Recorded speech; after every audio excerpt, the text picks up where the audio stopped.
You have greatness within you. You are powerful. You are limitless. You are strong. You are courageous. You are love. Welcome to the Reconnect to Your Greatness podcast. Enjoy. All right, ladies and gentlemen, thank you so very much for joining me for another episode of Reconnect to Your Greatness. Today I have with me Jeremy Godwin. Jeremy, hello, thank you, and welcome to the show. Hello, Ryan. Thank you very much for having me. I'm going to introduce you to the listeners and to the viewers. Jeremy is a writer, a podcaster, and a YouTuber who creates the weekly Let's Talk About Mental Health podcast, which has listeners in over 170 different countries worldwide. He combines quality research about mental health with his own experiences of learning how to live with anxiety and depression. And his new book, Let's Talk About Mental Health, is going to be probably launching right around the same time this podcast launches. Jeremy, how can people get the book when it comes out? You asked the big question straight off the bat. It will be available in ebook from Amazon and Apple Books, and also in print from Amazon. Awesome. Well, congratulations. It takes a lot to write a book. So congratulations to you. Thank you. So why don't we start out by just kind of, you can introduce yourself to the listeners and to the viewers and tell them a little bit about your childhood. Obviously, they can recognize from the accent, we're from two different parts of the world. Yeah, I'll let you kick it off. Thank you. So if you hadn't already picked from my accent, no, I am not from Texas. I'm from Australia. So like Ryan said, I'm a YouTuber and a writer and a podcaster, and I kind of went on this journey because I used to work in the corporate sector in middle management. I had a complete breakdown in late 2011, and that then led me into quite a few years of really severe depression and anxiety. And throughout that process, I mean, first of all, I had to learn how to live with that, and then really probably about 2014 or so, when I started coming out of the worst of it, I looked around, realized that my life was in tatters. I had had to declare bankruptcy. I could no longer work, and I had no idea who I was and what I was going to do with myself. And I also had an enormous amount of curiosity about what I had just been through and what I was still going through in terms of depression and anxiety. So that process took me on a very long journey of learning. I went back to university. I studied psychology and sociology and became a bit of a nerd about all of this stuff and really passionate about trying to understand what I had experienced. And one of the things I struggled with along the way was trying to find simple, straightforward, and practical resources to help me understand what I was going through, but also like what to do about it. And I kind of, it sat in the back of my mind for a good few years that there was something there. There was an opportunity that if I was interested, surely other people would be interested in that. And fear held me back from doing anything about it. And I went back into the corporate sector, which didn't go fantastically well. And in 2019, I left corporate for the last time and just took a leap of faith on the day that I left and started creating this podcast, which I launched in October 2019. And now here I am, coming up to 2 million plays and people listening around the world. And it's kind of insane, and I love it. Well, that's absolutely incredible. Certainly something to be proud of. You know, Jeremy, there was a lot to unpack there, but maybe we can start.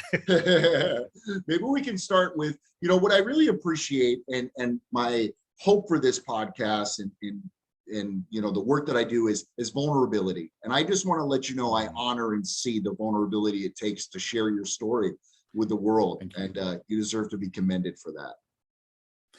It's interesting that you say that, because I'll go out on a limb and say 9 out of 10, at least, bits of feedback that I get is around, wow, you are really honest. And thank you for being so honest about things.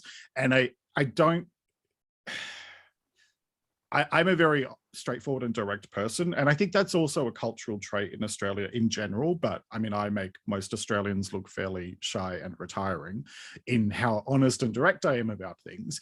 But I didn't see the point when I started doing this work of sugarcoating things or kind of pussyfooting around what is a really tough conversation. And yeah, so thank you. That actually means a huge amount when people recognize that. So thanks. Yeah, yeah, absolutely. And I think real people help real people, right? And when we're real, we can connect with other people. Absolutely. And I think that's the thing that's in general is missing from whether it's podcasts or YouTube or whatever the case might be. I love the passion that people have around content creation in general. However, I think that there's a kind of like a gloss and a veneer that is put over that in a lot of ways in terms of managing your image with things. And I mean, on the day that we're recording this, I've just a couple of days ago released an episode about body image where I just talked completely openly about the fact that I've been overweight for the majority of my adult life and what that has meant and some of the things. So my view on it is there is a place for the gloss and the shine. And if people want that, they will look for that. But I think, like you say, people connect with people, and there's not enough of us that are necessarily talking about the good, the bad, and the ugly and everything in between. Right, right. Yeah. We could probably have a whole other podcast conversation just about the veneer versus the realness. But so ladies and gentlemen that are listening, viewers and listeners, right? Jeremy has done this. I mean, he's being vulnerable with you. He's sharing you, hey, I was at my lowest of low, right? And now look where he is and what he's been able to come out of. So take us to the lowest of low for you. What's going through your mind? Is there like something inside of you that says, I know I'm going to come out the other end of this, stronger? Or where were you at then? At the time, absolutely not. There was no light at the end of the tunnel. I'm not going to even, there's no point sugarcoating that. And trigger warning for anyone listening, one of the things I have talked openly about in the past is that there was a period of time for almost 2 years when I was suicidal and found that really challenging to deal with. And, it was then the way of dealing with that was to take incredibly high doses of medication that then swung me to the other pendulum, at the end of the pendulum, where I had no emotions. I just felt like a zombie for a good couple of years. So no, there wasn't. It was, there were days where it just felt like too much. There were days when it was monotonous. And the only way that I found to get through was to simply focus on the one day that I was on and to just put one foot in front of the other. It was all I could do. And there were individuals who were relying on me, and that was the thing that got me through each day. And eventually, and so I know that sounds really dark and really bleak, but I'm not going to pretend otherwise because I know how bad those couple of years were. But eventually, by doing that, the way I've described it to people in the past is it's almost at the beginning, it felt really sharp and pointy, like it was digging into me all the time. And eventually through time, effort, and perseverance, the edges got worn off and it just became this kind of dull presence that I was aware of. And so that process of just putting one foot in front of the other and reminding myself on a daily basis of what it was that I was taking the next step for, that was what got me through. And eventually I started to see outside of that, just that immediate laser focus that I had, and began to see other things and slowly began to find some joy to bring back into my life. It takes a lot of work. And I really, anytime I talk to somebody now who is going through any kind of challenge, whether it's mental health related or personal or whatever the case might be, my heart goes out because I know that although the experience is unique for each of us, I know how it feels when you're in the midst of all of that and how hard it can be to see a light beyond it. But it is there. It really is there. Yeah. It's very interesting because as you're speaking about that time and your kind of approach, I could literally see that interwoven into some of the messages that you share. So it's pretty incredible. If you could go back, and you've kind of already answered this question, but if you could go back and speak to yourself at that lowest of low moment, and you had just a couple of sentences to share with that version of you, what would you say to yourself? Wow, that is a question nobody has ever asked me before. And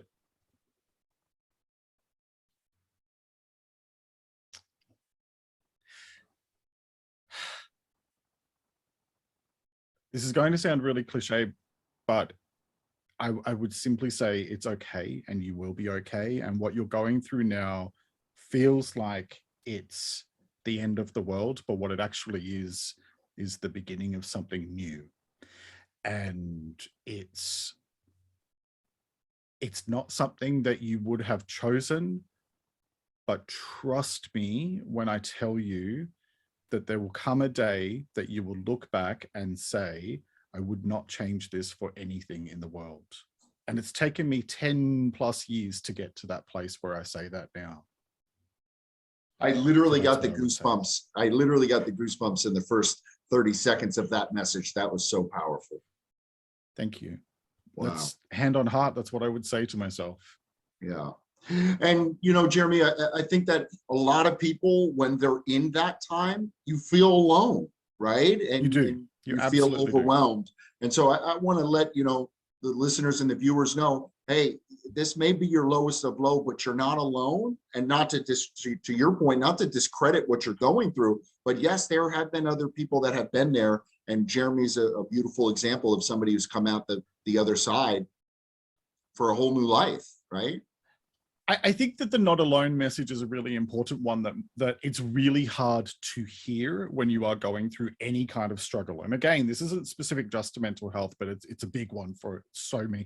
I mean, 45% of the population in Western countries like Australia and the US will experience some kind of mental health disorder in their lifetime, according to the World Health Organization. So it's not just a random thing that could potentially happen. It's possibly half of us could go through any kind of challenge with our mental health. And it's almost become a running joke in my podcast. I mean, I'm up to nearly 140 episodes now, and almost every episode without fail, at some point, I will say a piece of advice, which is to get support. And that is to either speak with friends, family, loved ones who are supportive and objective, or preferably to actually go and speak with a counselor or licensed therapist. And I almost make a joke now about the fact that, you know, this is coming. I'm going to say this because I say it every single time. And I had somebody reach out to me a few weeks ago and say to me, thank you for repeating it over and over again, because eventually you broke down my fear of going and talking to somebody. And now I speak to a counselor on a fortnightly basis, and it's made an enormous difference. So it's sometimes I think we just have to get over that fear of telling somebody about what's going on and trust that they will see us as a human being and that they will support us through whatever it is. Because once you are seen, once you are valued and recognized, it makes an enormous difference, because all of a sudden you feel like you're not alone, and you know that you're not alone. So please do speak to someone. Yeah. So when people reach out to me for counseling, you know, one of the first things I make it a point to say is, hey, I just want to respect the fact that it takes a lot of courage to reach out for help, and you deserve to be seen and recognized for that. So, yeah. Well, we kind of knocked out the first quote that I wanted to go over, which was, I wouldn't be doing what I'm doing. I'm paraphrasing. I think I got this mostly right. I wouldn't be doing what I'm doing today, which I absolutely love, if it wasn't for some of my most difficult times. Anything else that you want to expand on there? I think we already touched on it quite a bit.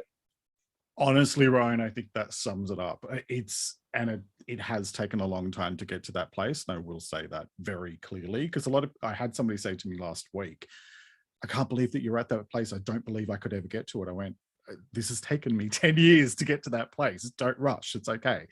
Yeah, it does take time. Yeah. Pause often.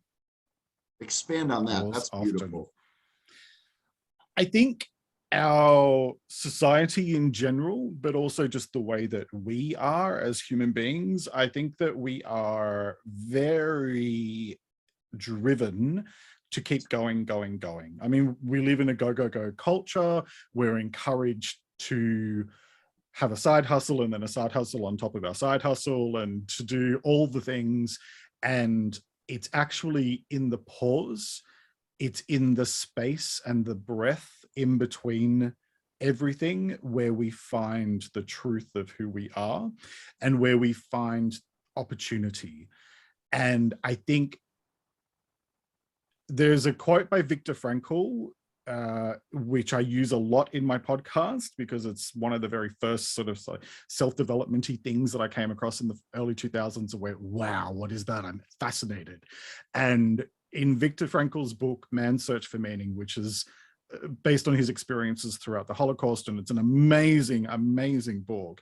He talks about it is the space between stimulus and response where we find our meaning and we find our opportunity.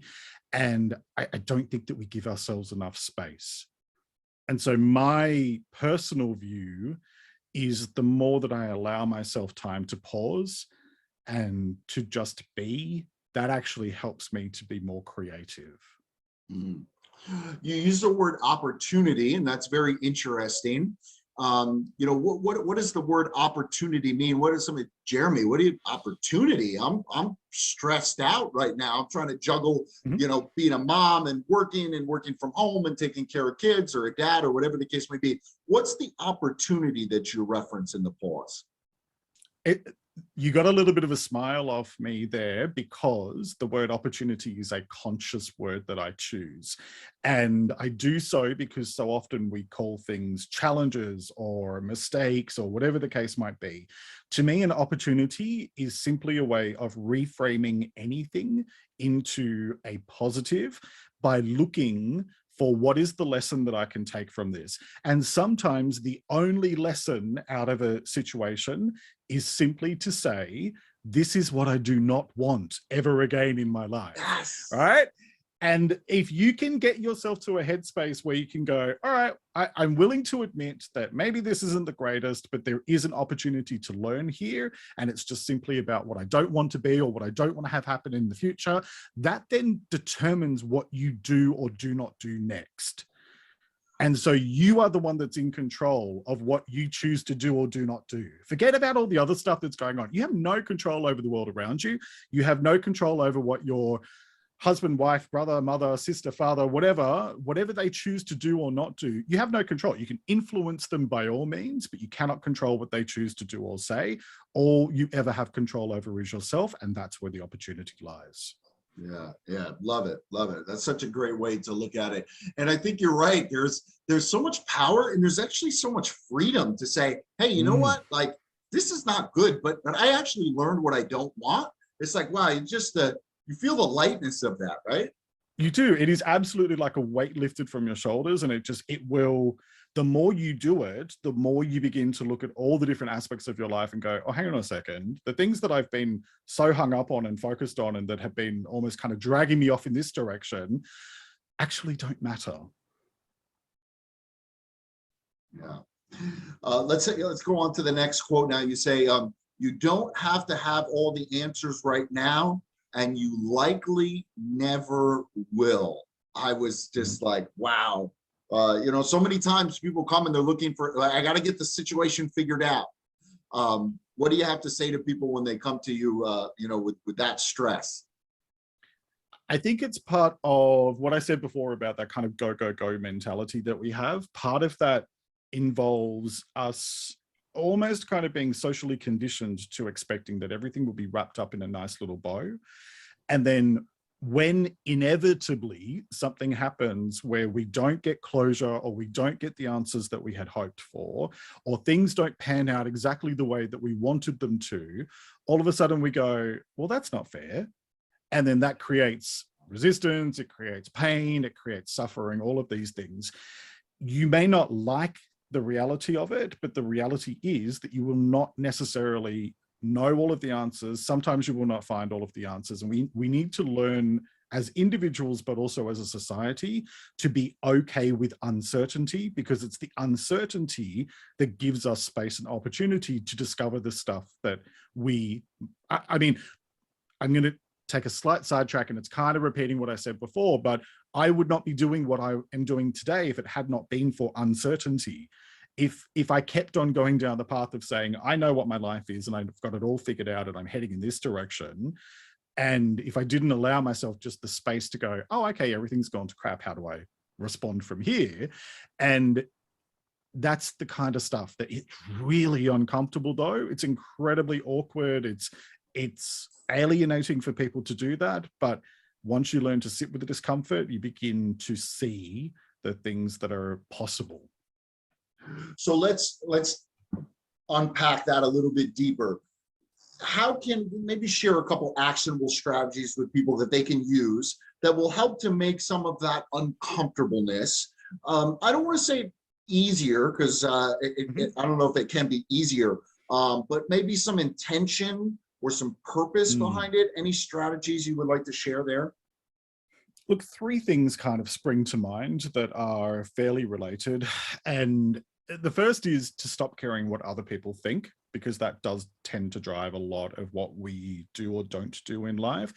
You're never going to please all of the people all of the time. And, you know, everybody's got an opinion, and I guarantee you that you will never agree with other people 100% of the time, and vice versa. So you need to consciously let that go. Second of all is to realize that what if is a really dangerous game to play, because what it does is it keeps you stuck and it keeps you second guessing every decision that you make and everything that goes on. So in order to grow and to find your way through the discomfort, you need to be willing to try new things even when they feel uncomfortable. And you need to be okay with making mistakes, because mistakes are how we learn. And again, I feel like I'm doing a lot of bashing of society at the moment, but in society, we've kind of headed down this path of trying to insulate people and protect people from making mistakes. And the reality is that you cannot learn what you need to learn unless you go through the process of learning. And learning is not just a tick the box and away you go. It's an experience. And sometimes failure is part of that. I wouldn't be doing what I'm doing without failure.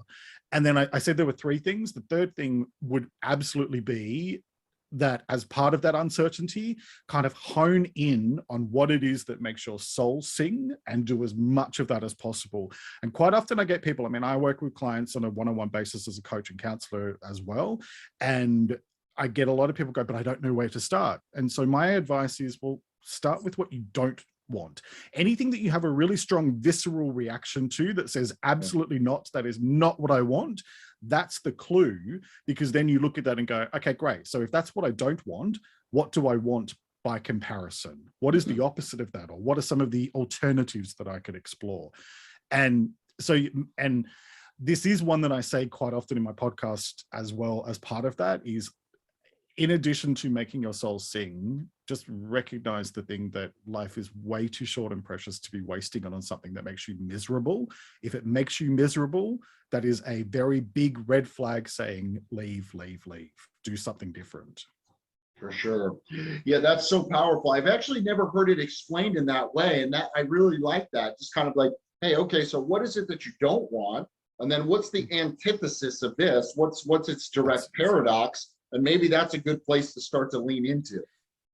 I mean, if you want to look at the boring psychology behind it, human beings tend to have a negativity bias. And so the fact that we very often default to the worst case scenario, whether we realize it or not, is something that once we're aware of that and we can kind of consciously pick up that and use it, take it and use it to your advantage. If you are going to default to the, well, I don't know what I want, but I really do know what I don't want, start there, because that's your foot in the door. And I think it's the getting started that can be really challenging for a lot of people. And so as soon as you've made a little bit of progress by going, well, I absolutely know that I'll use myself as the example. I hate working in corporate and I will never go back, and I do not want to wear a tie ever again in my life, right? So if that be the case, what do I do that's going to then provide me with what I need and what I want that is going to honor the fact that I do not want to ever wear a tie ever again.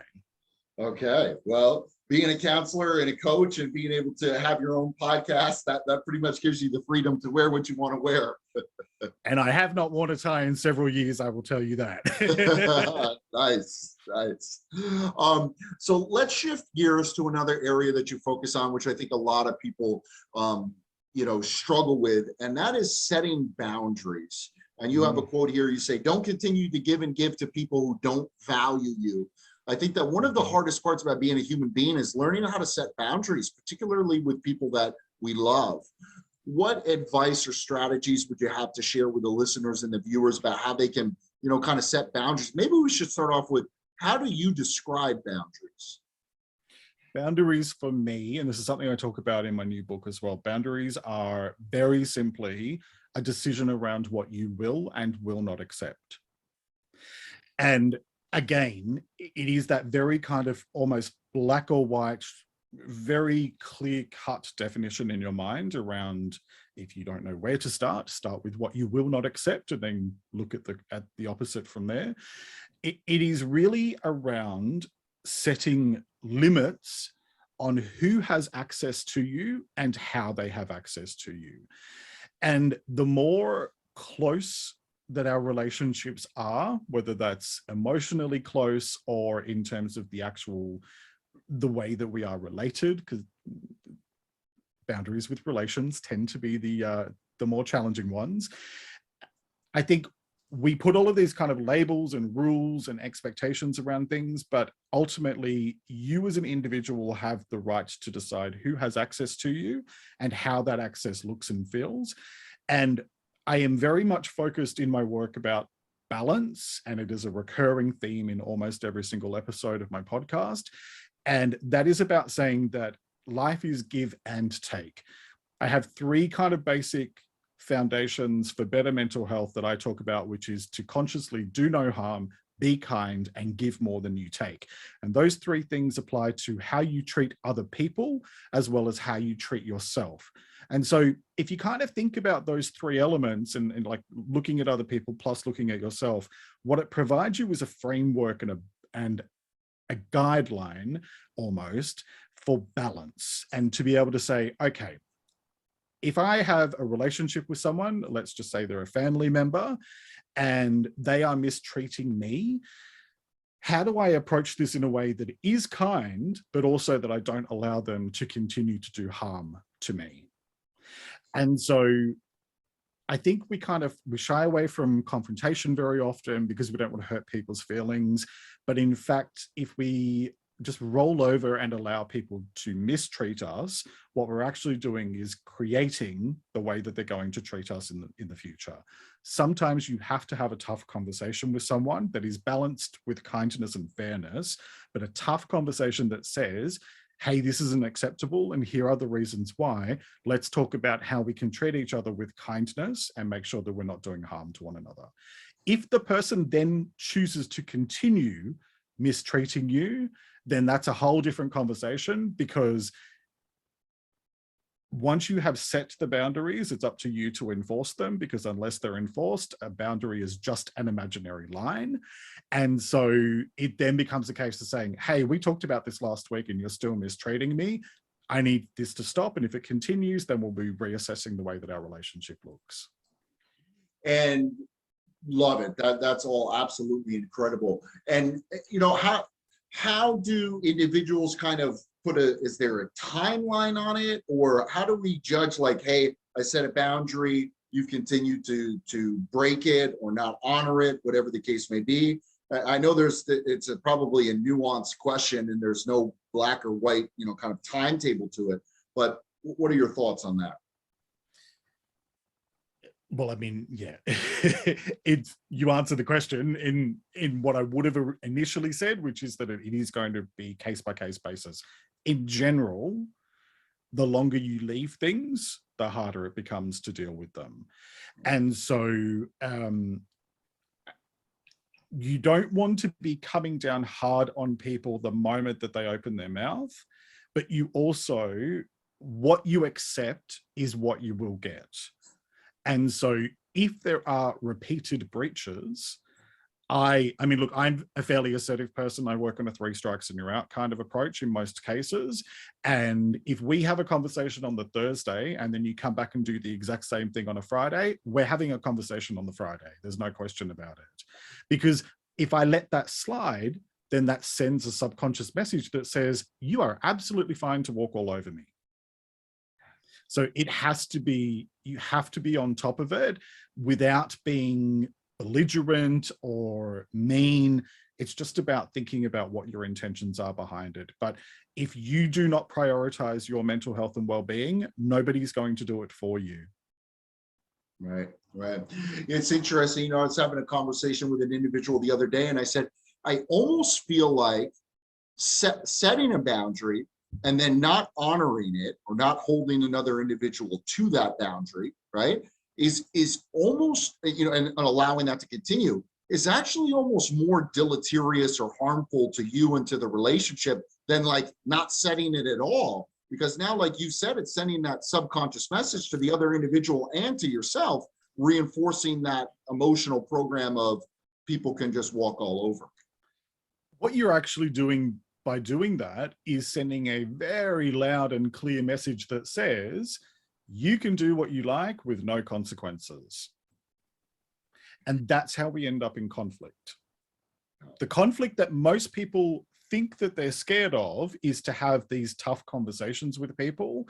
But what they actually do by avoiding conflict is end up in real conflict, which is where you feel all of these negative feelings towards someone else around how they treat you and how you respond or don't respond. And it just creates a can of worms that isn't, I mean, my kind of view on it is, for the sake of just ripping off the Band-Aid and having a difficult conversation, you can avoid the majority of that.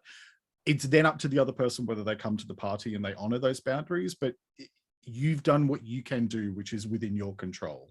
Sure. Yeah. Yeah. That resentment builds up, right, over time.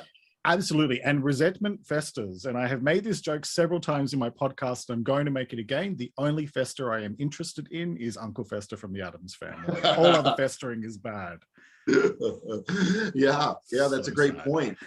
And it builds up over time. And I've seen it where it's not just, months or weeks, but literally years and decades. Yeah. Absolutely.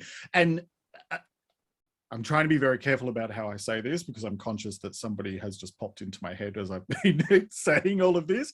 I have tried having conversations with people where I can see that there are decades of resentment that have built up, and trying to have a conversation around saying, you can't change what has happened in the past, but you can change what you do or do not do today.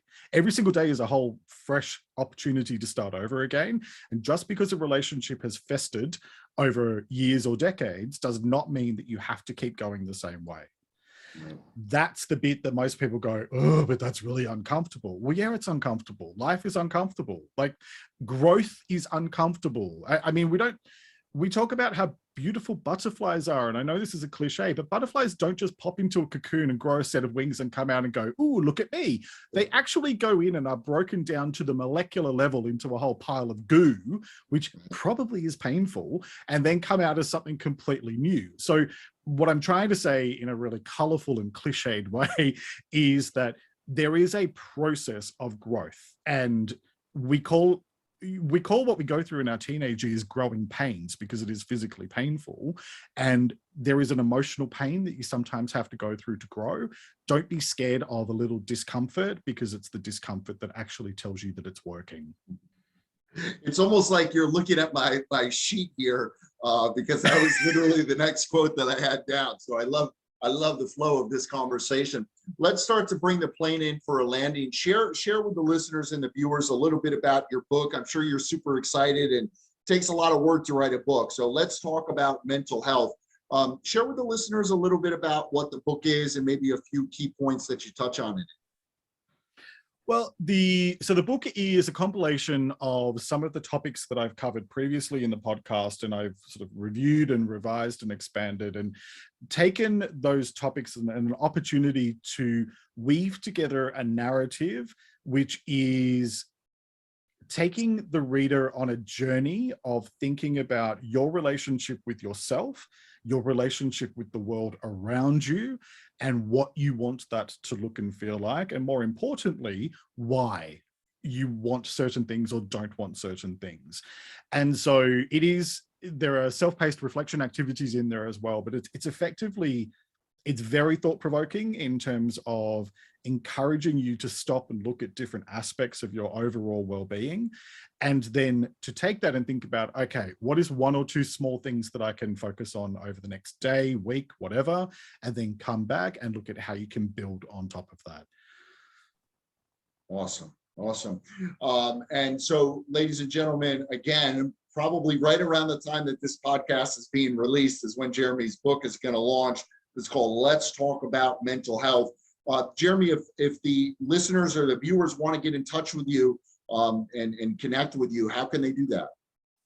Absolutely. So my podcast is on all the platforms like Spotify and Apple Podcasts. You can visit my website at letstalkaboutmentalhealth.com.au. And I'm mainly on Instagram, which is at Jeremy Godwin Official, all one word. Awesome. Awesome. Well, thank you so very much for your time. This literally felt like it went by in 5 minutes. And I know, where did the time go? and you went literally right off my sheet. So that was pretty incredible. I don't know if that's ever happened before. So thank you so much, Jeremy. It was great to connect with you, and look forward to connecting again, maybe sometime after the book launches out. Absolutely. Thanks, Ryan. I appreciate it. And thanks everyone for listening. Thank you.